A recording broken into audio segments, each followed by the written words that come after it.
Well, I got a lot of reaction, I guess, about my pet peeve of please don't delete comments or even your videos is my preference.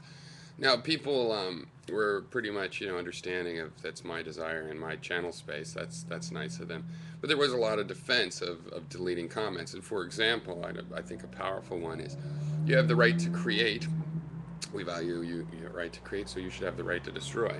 But we're not talking, or I'm not talking about your right to delete the comments. YouTube basically, it's their property. They define and grant you that right currently to delete your comments. But the thing is, I don't just because you make a comment, I don't necessarily value it, and just because you delete a comment, I don't necessarily value it. Now, if we were just talking about in your own personal space, creating, destroying, you can even destroy you can even ignore and get rid of that distinction. But this is an interaction. You're interacting with other people. Now, if you put your words into a conversation, do you own that conversation? No. Do you own your part of that conversation? No. Your part is now inextricably linked with what you're replying to and what replied to you.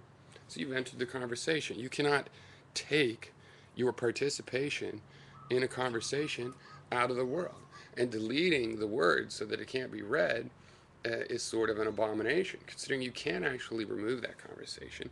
And why would you rob the existence of that conversation from future people that might be interested in reading it? I mean, some people are saying, well, I ask my questions, I get my answer, I take my video down.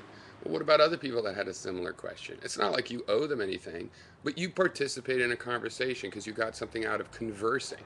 So why not, carry that forward, put that back in? And besides which, it's a good personal thing. You will start to be more careful about how you word things. And when you do put your foot in your mouth, fine, but you'll have to realize that there won't be any easy out of, ooh, I cleared myself. Nobody knows I say something that's stupid. And you have to face all of that. And then your real self is out there. And it becomes easier to argue because you just got reality to deal with. You don't have a bunch of 50 million perceptions that are being managed and stuff.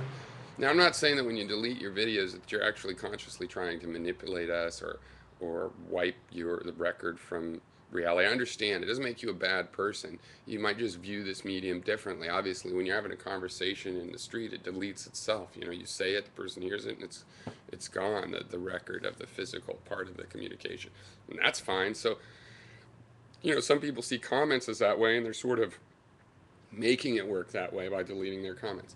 Okay, it doesn't make you a bad person, but I just don't value that way of interacting. And I don't think it's a good faith thing. If I take my energy and have a conversation with you, then I think that we're involved in a group endeavor at that point. You can't just pretend that, oh, well, you own it and your acts of destruction are now personal like your act of creation, because it wasn't personal. You did it as part of a conversation.